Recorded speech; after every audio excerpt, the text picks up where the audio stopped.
This is The Source on Texas Public Radio. I'm David Martin Davies. San Antonio's Meals on Wheels program is not an exaggeration, it is a lifeline for thousands of older adults and people with disabilities who depend on daily nutritious meals and a friendly face to stay healthy and independent. But that lifeline is under strain. The nonprofit recently lost a major source of government funding, forcing painful cutbacks to routes and services, even as the demand continues to grow. Although, in response, local businesses like H-E-B and Bill Miller Barbecue, they have stepped forward with emergency donations to help close the gap. But still, the future remains uncertain. That emergency funding can only go so far.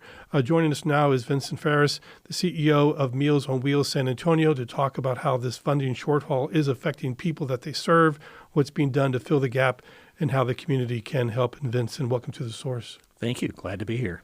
Our phone lines are open, 833-877-8255, 833-TPR-TALK. If you are a person who has relied on Meals on Wheels, if you have volunteered with them, if you can tell us some context about how they are an important part of San Antonio, we'd love to hear from you, 833-877-8255. So can you start off by telling us what happened? How did the funding stream with these federal dollars? Why do they go away? How much money are we talking about? We were planning for flat funding with this federal pass-through funding stream, and so we were counting on right at $3.2 million on this. This comes from the Older Americans Act. It's appropriated annually by Congress. And they, in turn, it goes through the Department of Human Services down to Texas at the Health and Human Services Commission, and then here locally to the Alamo Area Council of Governments. So we were planning on that. We had been given every indication that that was where we would be standing this year, but unfortunately, when it came time to see what was actually available, it was just $2 million. And so that was a real eye-opener and a real wake-up call. We had to do something quick. And so I've been in the world of Meals on Wheels for 35 years, and never before have I had to suspend services to any client due to lack of resources. But we had made plans to suspend services to 350 individuals across Bexar County. How did you decide who got cut? All of our the individuals who receive Meals on Wheels benefit from Meals on Wheels. There is no question. But what we were looking at is those that were the least needy of the needy. And we go through a scoring process when we do our assessments. And so it was really based upon that these 350 were selected. But as you mentioned there, the community came forward and said, hey, we want to help. Let's don't do that. And so for right now, we're not having to, because the San Antonio community has generously responded. And so we're going to be able to keep these on for many months to come. But, as we know, the future becomes on top of you pretty quickly. And so we're concerned about, what happens when these rescue dollars that you got from H-E-B and Bill Miller, run out. Right. We have had to make great pullbacks in the way we do our services the last couple of years. Ideally, we would be serving a hot meal 7 days a week. We've never been able to get it past 5 days. But given the increased need and the lack of resources, we're not seeing people on a daily basis now. There are many who receive hot meals 5 days a week, but there are others who are receiving frozen meals, chilled meals, some 1 time a week. They get 5 meals, but we're only seeing them 1 time a week, some 2 times a week. So pullbacks like that are not good, but balancing the overall picture on what we need to do, the number of people we need to reach, and help where we can, that's the decisions that are being made. So how were you first informed that you were going to have this loss in federal dollars? Was it an email, a phone call? Yeah, we heard from our friends there at the ACOG, And I think they were probably surprised somewhat too. And again, they are merely the conduit on how the funding comes through us. The decision was made in Austin. So is this happening across Texas, across the country? What's it look like? It is happening across Texas, and it is happening across the country. And so the over 5,000 Meals on Wheels organizations coast to coast, and they are under strain like never before. Not every community has, people like Bill Miller and HEB to help out. You got to wonder what's going on there. That is very, very correct, sir. And so can you tell me, what are your other Meals on Wheels organizations? What are you hearing? Some are pulling back their services. They are not serving the frequency that they were. Where we've been able to continue 5 meals but pull back on the days that we're actually seeing them. Some are for only serving people 1, 2, and 3 times. There are some that are very close to having to close the doors, and these are in the more rural areas that are not as fortunate as we are here, like you mentioned. And was there a rationale provided, like we have to make these cuts in order to do? I could say something snarky, but I'm not going to. But yeah. No, well, we all want to say something snarky, but let's not do that today. It's not going to help us any. There's. They would say this is because of Doge. This is because of This is just a real hyper time in the world that we live in, and politically, it is very unfortunate that it comes down, because we're talking about individuals here who made it possible for you and I to live and work and here in San Antonio. I mean, they built this community to what it is, and yet here we are at a time to give back, and we're not there for them. A lot of blame is being placed upon the pandemic and the increased funding that came into the communities. Yes, there was increased funding that came into organizations like ours, but the need was great. We are underserving the community. We know that. We're serving close to 4,000 people right now on a daily basis. We should be serving close to 6,000. But people were more aware. People called us. Well, just because the money pulls back doesn't mean that need drop. Just because Congress hasn't invested in Meals on Wheels organizations to help sustain those people, keep them in their homes, it's harmful. Need is growing, and we're having trouble addressing it. So, tell me a story. Give me an example. Who is a client for Meals on Wheels? What kind of person are we talking Sure. It is a wide range of people that we serve out there, but for the most part, they are in their mid-80s. For the most part, they are female, and for the most part, they're living by themselves. That doesn't begin to paint the picture. These are people that are in their own homes, trying to do the best they can, but they can no longer leave their house the way they once could. They can't drive. They can't get to the store to buy food. Should they have food brought into their house, they can't stand long enough to prepare an adequate meal. And they are the people that we don't see. They are behind closed doors. So it is one of the things that I always encourage people when I'm speaking with church groups around. Look around the sanctuary. Who is not here this Sunday on 2 pews down who you used to see on a regular basis? Think about it. Reach out. In your neighborhood, remember when Mr. Rodriguez used to keep the yard looking so good? The yard doesn't look as well. When was the last time you saw Mr. Rodriguez? So we need to have more awareness, because these people are really, really indivisible out there.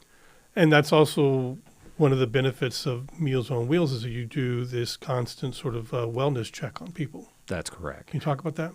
I used to be the guy that jump up on the table and say, no, it's all about the food. It's all about the food. And the food is important. Food, nutrition, everything keys off of that.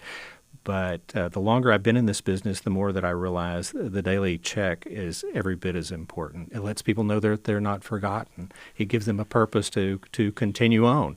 But it gives the volunteer, the driver, an opportunity to really lay eyes on that person. What's going on in their house? Do they look okay? Do they sound okay? Are the surroundings safe? Is there a problem of some sort?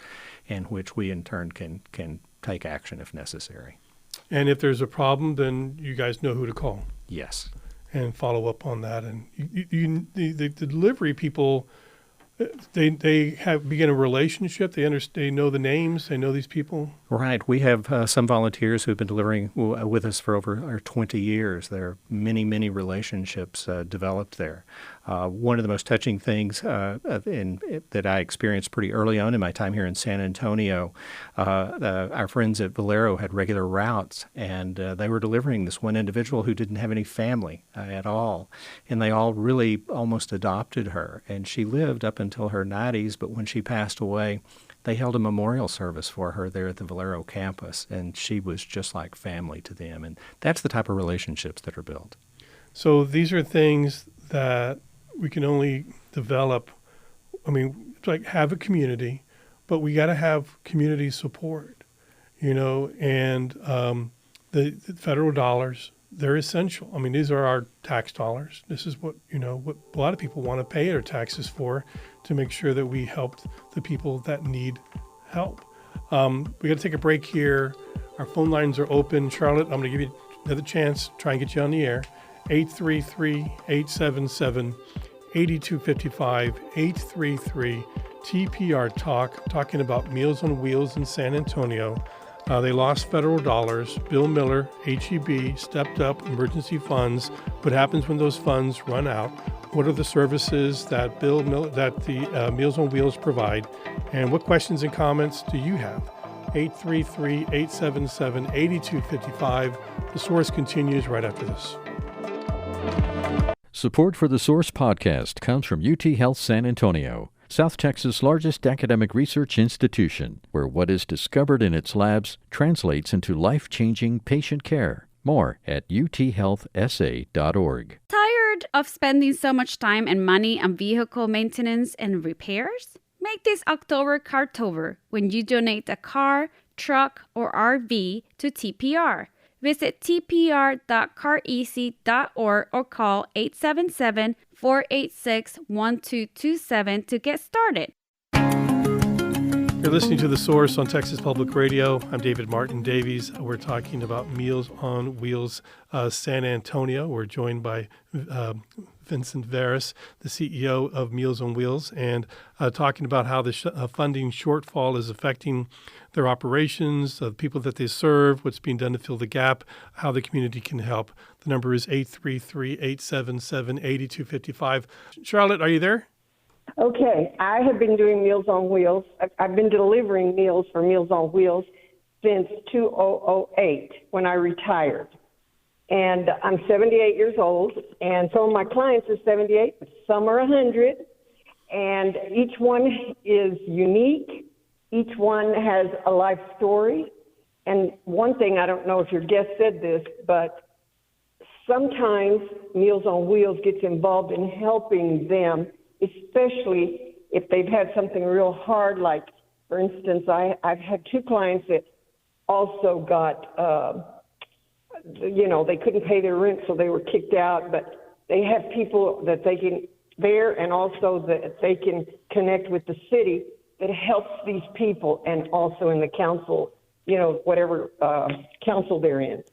So all of those things. I love Meals on Wheels. I love doing this because I get to talk to these people, and they're all so interesting. They may be old and they may be, can't walk or something like that, but they have had interesting lives. And that's what I wanted to say. I'm doing it right now. I'm at a senior citizen kind of place, and I have 3 clients here. And so, but I stopped when I heard you say that, that I was next. I didn't knock on the door. But it's a wonderful organization. When I was going to say, all the staff there, they are wonderful. The one that community and engagement, Cynthia, she's great. All the people where we pick up the meals, they are so helpful to us because there are a lot of senior citizens also making the deliveries. Awesome. Charlotte, thank you so much for your call. Vincent, what's a meal look like? What's in the meal? A meal packs a punch. We have, quite a selection here. It's a main entree, a couple of vegetables that goes with it. We may or may not have some bread and that day. A lot of fresh fruit. one of the things that we're very fortunate for to be able to do here in San Antonio, we're the largest Meals on Wheels organization in Texas and the Southwest, and one of them in the country that still self-operates our own kitchen.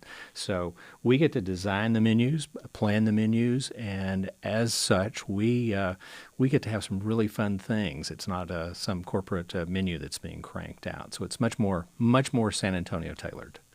Enchiladas ever? A few enchiladas, napolitos on occasion. Awesome. All right, let's go to Sally. Hey, Sally, you're on the air. Hey, good afternoon.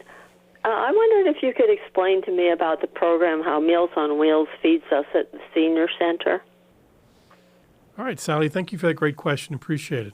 Sure. We contract with the city of San Antonio to prepare and provide the meals that are served at the HEAL centers throughout San Antonio. And so we work with the Department of Human Services in planning those menus and making sure that it is what you guys want. Okay, and let's go next caller. It's Adriana. Adriana, is that it? And you're on the air. Yes, it is. I am a volunteer, and I just completed my deliveries for the day. And I just wanted to share that not only is what the program provides to individuals, but it provides a lot to us volunteers. As you've heard already, the relationships that we build, the people that we see week in and week out, they give us as much as we give them, sometimes even more. It is such a vital service to be part of lives of people who have, I just turned 79, so I'm probably maybe at the younger end of some of the folks that I deliver to, but they have done so much in their lives for us, and we can't forget them. And while everyone else is collecting their paychecks, folks rely on us, and we just can't forget them. And it's a wonderful, wonderful way to volunteer. All right, Adriana, thank you so much for calling in with that. So there are people who are, because of their health issues, they may not be elderly, but they have. So you have other people like that? We do. We have one young man who's 26 years old who was involved in a tragic accident, and he's confined to a wheelchair. So the majority of the folks we see are elderly, but not all of them. And I read that there's a service y'all provide that you can help people with. They have some home repairs that they need, things like that? We do. We call it Comfy Casas. Most of that has to do, and here in San Antonio, is with air conditioning, making sure we have air moving around during the hotter months of the year. But we also do repairs, everything from wheelchair ramps to a lot of bathroom renovations and that sort of thing. Another caller, Manuel. Manuel, you're on the air. Thank you very much. I want to first say thank you for your services, everything y'all do. I am disabled, I am elderly, but I am still able to take care of myself. And I would like to know how to volunteer, what is required to volunteer with y'all. Great question, Manuel. Thank you for calling in. We have a lot of different volunteer opportunities. Those that are most noticeable are the delivery of meals, but we have volunteers we utilize with our friendly visitor services. Here we're just matching a volunteer with an individual client, again, trying to break that isolation of those folks who can't get out. Our friendly visitors, some of them are doing nothing but making phone calls. Some go in and bake cookies with clients while we're working with the bibliotech folks and getting people plugged into the internet, having tablets that they can have an outside reach to the world. So if you're interested, we would love to talk to you. Just give us a call at 210-735-5115 or our website, mowsatx.org, and we would be happy to talk to you, Manuel. Let's go to Ben on the phones, and Ben, you're on the air. Thank you. Once again, hey, great show. How did Meals on Wheels started? And then, like, who started this? And then, like, if you want to feed, like, say, the San Antonio jail, take some. How do you start something like this? Thank you so much. Ben, thank you for that. How did you get started here? Well, Meals on Wheels here in San Antonio came out of the two downtown Lutheran churches, St. John's and Grace Lutheran. They started really serving their older members of the congregations. St. John's had the bigger kitchen, while Grace had a very nice fellowship hall. So the way it evolved was the meals started being prepared out of St. John's, people who could no longer come down and enjoy a fun day there at their center. And so that's how Meals on Wheels started. The senior center, so to speak, that they had at Grace actually evolved into our Alzheimer's centers. When was this? This was in the mid-'70s. Okay. And so it started faith-based, and then it transitioned to being how would you describe it now compared to that? We are still, very, very close to all of the churches across San Antonio. But again, because the need was so great, this was at a time in the mid to late 70s that there was other funding available. And in order to meet that need, we started looking for other funding out there. And so that's where other funding streams started coming in. And so now we're seeing these federal dollars, some of them drying up. What does that look like going into the future? We had Bill Miller and we had HEB, emergency funding, and HEB is also providing emergency funding to food banks across the state. But when that money runs out, what's going to happen? It's scary. And I've had some people say, Vincent, you need to look elsewhere past the governmental monies. And I understand that, and I hear that, but there is really not enough philanthropic dollars to address the need.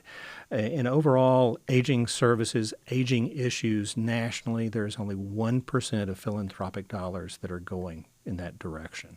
And so it's a challenge. It is a real challenge. And looking forward to the immediate future here, we have 931 people on our waiting list right now. These are people that are waiting for a grant-supported meal, and that we're not going to be able to see them for probably 10 to 12 months at the earliest. But at $2,200 a year to serve them, to put all these let's say 900 people on, we would need at least $2 million right now to serve them for a year. Average length of time on Meals on Wheels services is about 3.5 years. So we need a $6 million commitment just to take care of the people that we have on our waiting list right now. And so it is a pretty big challenge out there, but we're doing everything we can because the community is supporting us now, but we hope that they can support us at greater ways. So have you heard from other possible donors, civic organizations that do want to step up?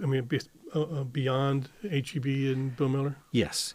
We, others, the San Antonio Area Foundation, the Mays Foundation, we even have Tito's Vodka that is coming in with some money here. People are all over. United Way, we're a longtime partner of United Way, and they are allowing us to redirect some of their funding here for the immediate future till we could pass this bump in the road. So what would a sustainable model look like for Meals on Wheels San Antonio? It's going to take all of us doing it, and we need those the clients who can help contribute toward the cost of their meals to step up and do so, but we need a lot more people backing the services. Vincent Ferris, CEO of Meals on Wheels San Antonio, good to have you back in the studio talking about this, and we're going to be reporting on all of this hunger crisis in San Antonio. This is critical. Thank you so much for coming in. Thank you. This is The Source on Texas Public Radio. I'm David Martin Davies. Thanks for listening.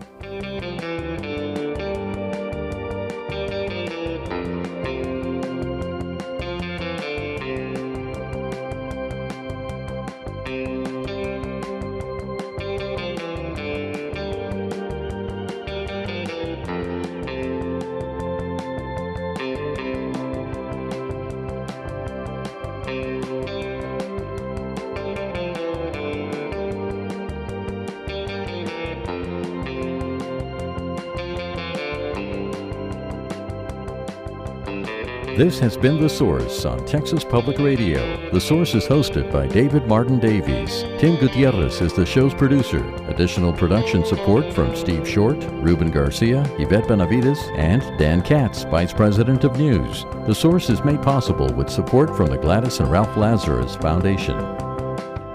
Support for TPR comes from Texas Mutual Insurance Company, a workers' compensation provider committed to helping Texas communities and emphasizing safety. More at texasmutual.com/TexansGetIt.